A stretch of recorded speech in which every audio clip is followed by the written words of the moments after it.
Okay, so ito pala yung space na paglalagay natin ng workstation ng ating lamesa. So lilipat tayo sa mas maliit na space para mas mapakinabangan yung malaking space. At yung electric pan na yun, itatanggalin din natin yan. Ayan, ito ngayon yung ating materials para sa paanong ating workstation. Sa tatlong 2x2 yan. So ayun, yung isang kahoy isinati natin sa 4 na piraso. Ito ay magiging paa ng ating workstation, lamesa. So 29 inches siya kasi preference naman yan kung gaano nyo kataas gusto yung mesa nyo. So ito naman yung haba ng mesa. Around 59 inches ata to. So yun pala yung magiging itsura ng mesa natin, ano.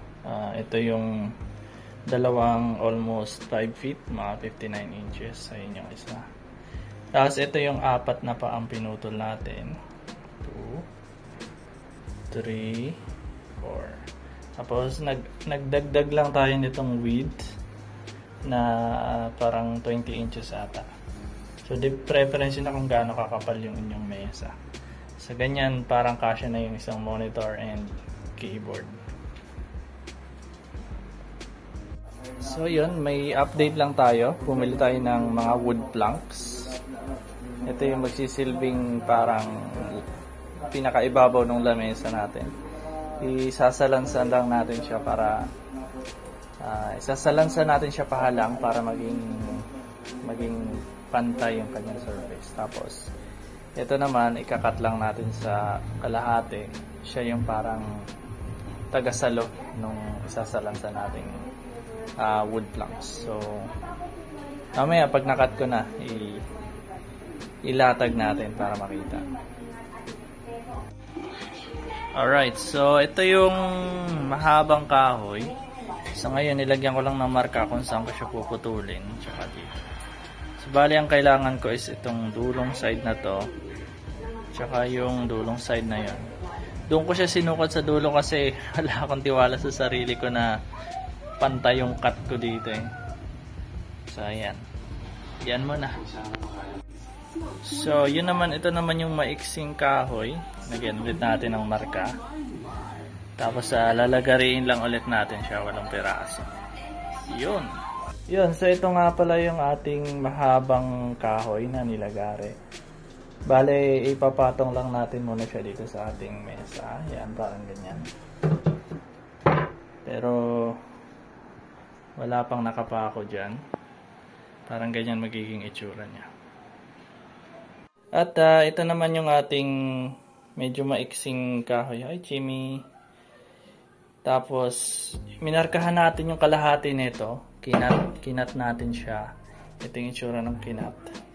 Kaya isa lang yung nilagari ko kasi gagawa ko ng parang alternating na pattern. Kasi wala tayong nahanap na mahaba talagang kahoy na kaya yung parang 5 feet natin. So ito naman yung isa. Yan. So parang ganyan ang magiging final na itsura ng mesa natin. At syempre lalagyan natin siguro yan ng pag ganito. Parang ganyan. Yun. Okay. So ngayon in-screw natin yung mga kahoy. Ayan o. Para maging isang magkakadikit na sila, isang table. At medyo mabigat lang para tingnan natin sa ilalim. Yan, so ganyan sa ilalim.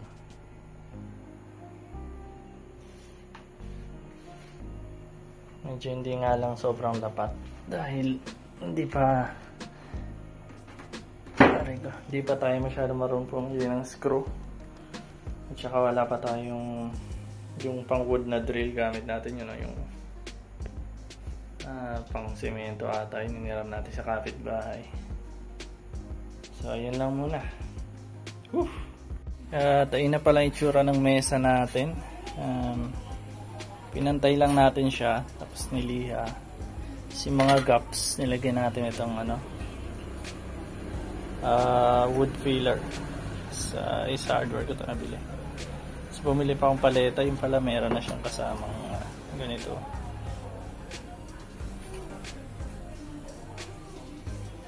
So yun muna. So ito na yung ating mesa, no? Kinabit ko na pala tong yung parang mukhang pampakapal ng mesa para sabay-sabay ko silang mabarnisan, kasi hindi na ako pwede magpukpok pa dun sa itaas. So para isahang varnish lang nilagay ko na siya. Tapos medyo kininis ko lang daw, kasi kung kayo ay mga programmers or madalas kayo sa computer, yung pasintabi lang po yung mga lipag dito sa side natin nakukuskus dito. So ayun.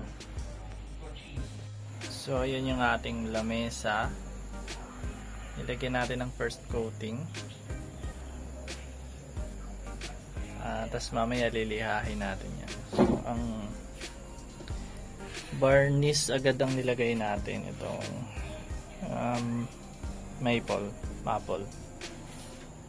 Yan. So hintayin lang natin matuyo, tapos mamaya lilihahin natin yan. Tapos papatungan ulit, tapos liha, patong liha.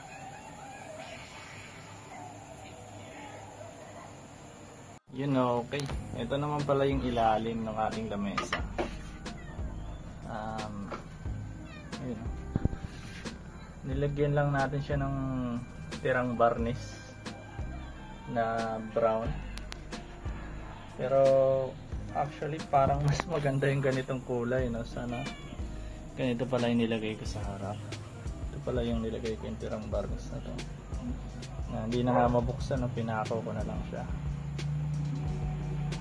So kaya maple yung ilagay natin sa ibabaw, kasi beginner pa lang tayo at nagtatanong-tanong tayo ng magandang recommendation. So yung maple yung ating nasagap na magandang kulay. Pero definitely siguro ito sa mga sunod na projects baka brown na yung piliin ko, kasi mas parang mas prefer ko yung ganitong kulay. So yun muna. Bye-bye. So yun na yung ating mesa ngayon, dahil talagang prefer ko yung brown kaysa dun sa maple. Pinatungan ko siya ngayon.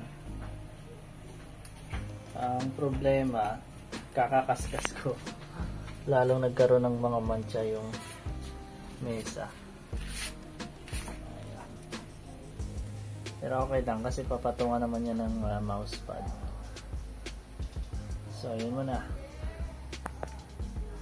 So yun, na-update lang po. Yan na yung lamesa natin.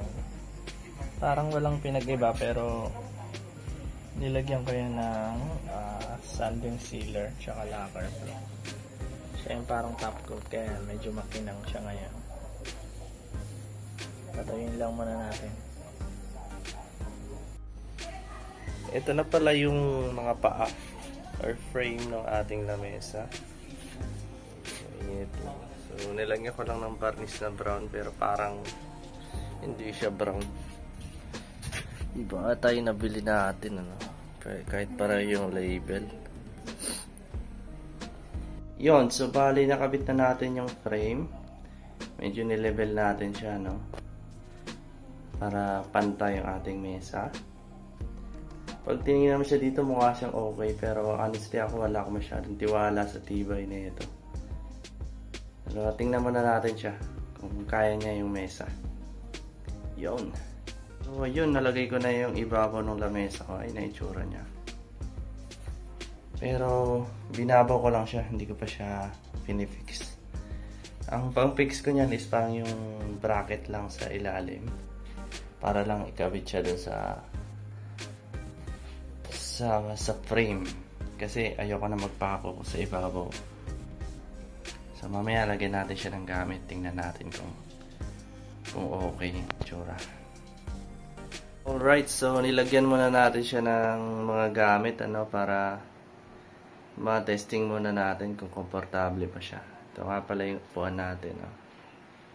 And medyo makalat pa yung wires. Mag-cable management tayo siguro sa sunod. Tsaka ito pala, ito yung pinakauna kong gawa na sa woodwork. Yung monitorizer na yan. Gawa lang yan sa sa plyboard. Tapos ayan, nakadugtong lang.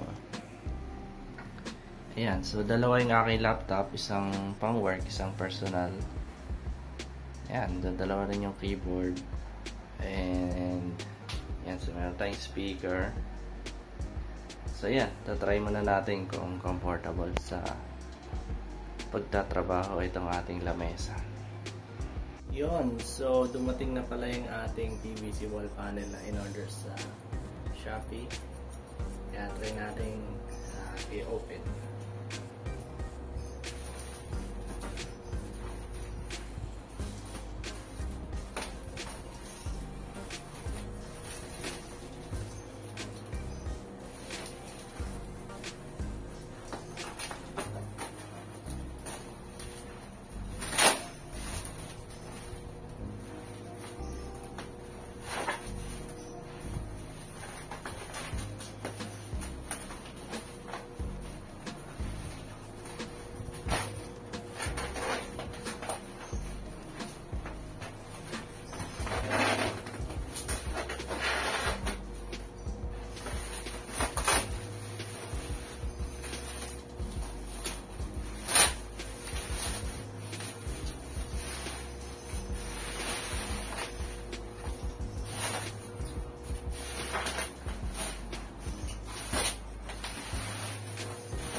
So ito pala itsura ng ating panel.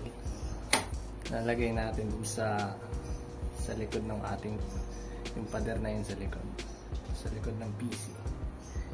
Yan. So far walang okay lahat, tsaka sakto 10 piraso.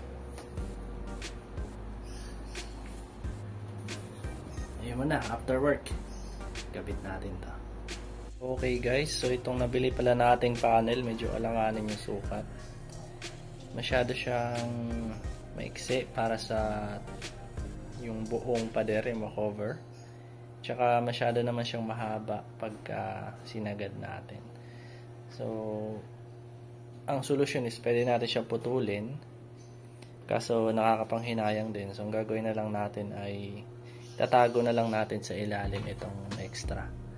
Kumbaga ito yung mesa, ganyan. Yung kalahati lang yung taas lang na yan yung magiging dulo ng pader. Tapos ayaw na rin natin siyang idikit, no? Gawin na lang natin, gawa na lang tayo ng patungan na paa. So itong maliit na kahoy na to galing sa kapitbahay natin.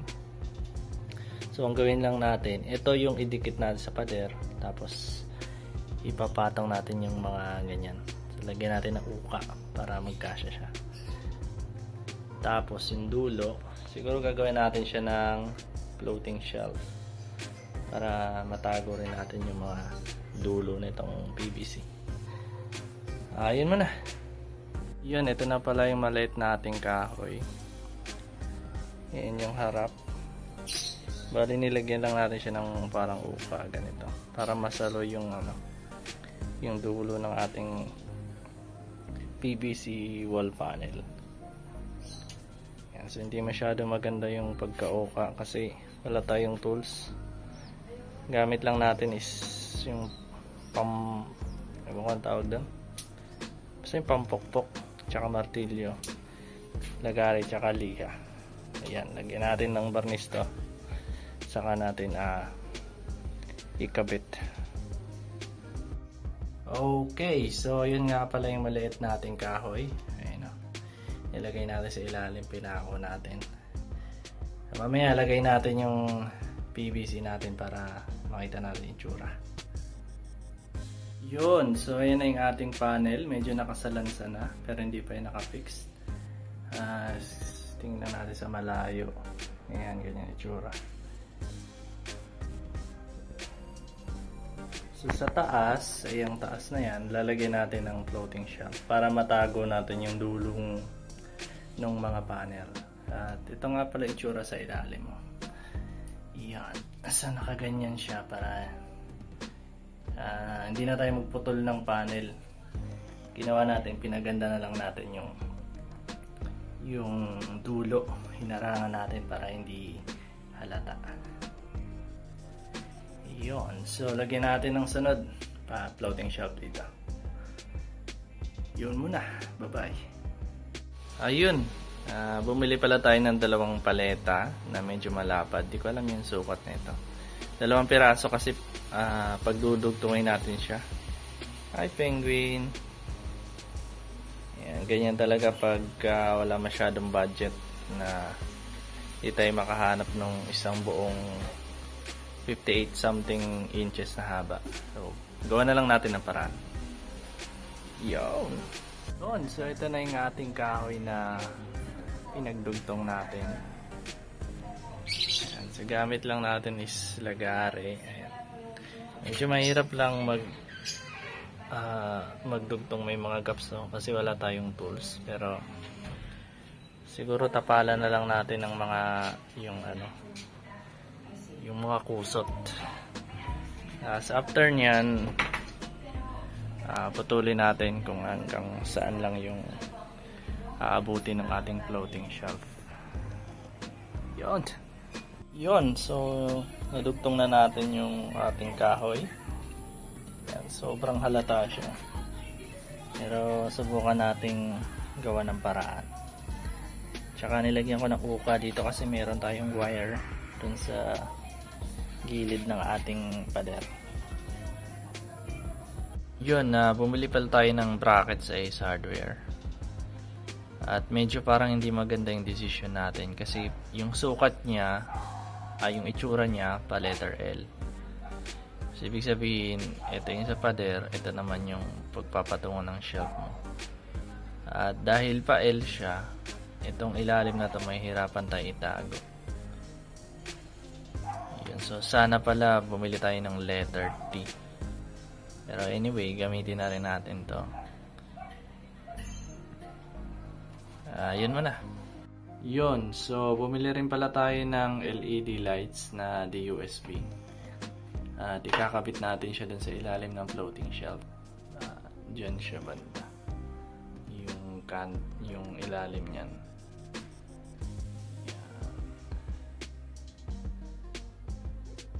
May remote pala siya ito. Kaso ginata na ni Jimmy. Pero gumagana pa naman yan. Ayun na.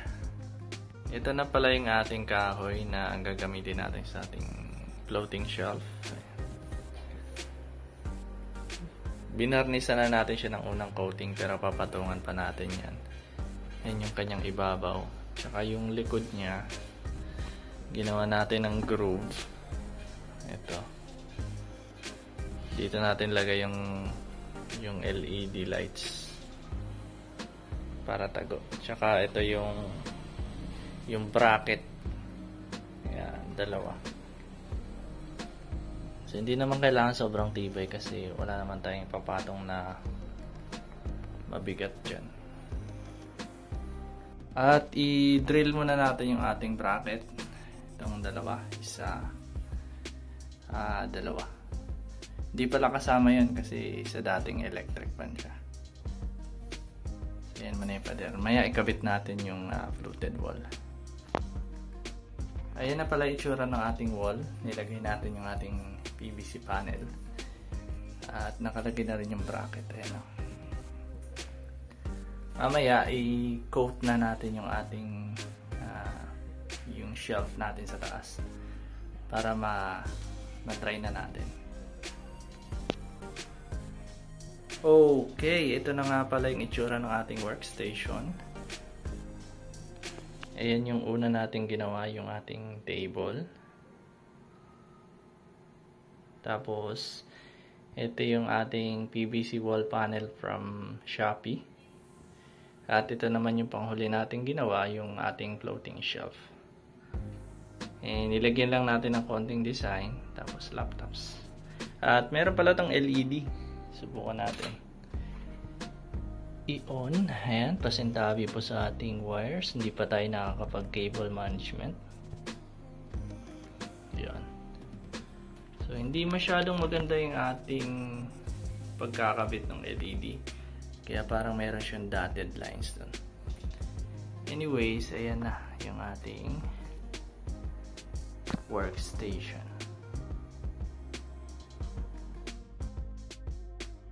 Yun, at ipapakita ko naman sa inyo ang itsura ng ating dating workstation. Nandito lang siya sa kabilang side ng kwarto na to. Yan. So, pasensyahan nyo na po yung mga basura. Ayan po yung itsura ng ating dating workstation. Mas malaki siya, tsaka mas maganda. Ayan. Pero anyways, sayang yung space, so gagawin na natin siyang higaan. Siguro lagyan natin ng isang computer table pa dito para sa misis ko. Tsaka siguro TV or cabinet dyan sa side na yan. So yun.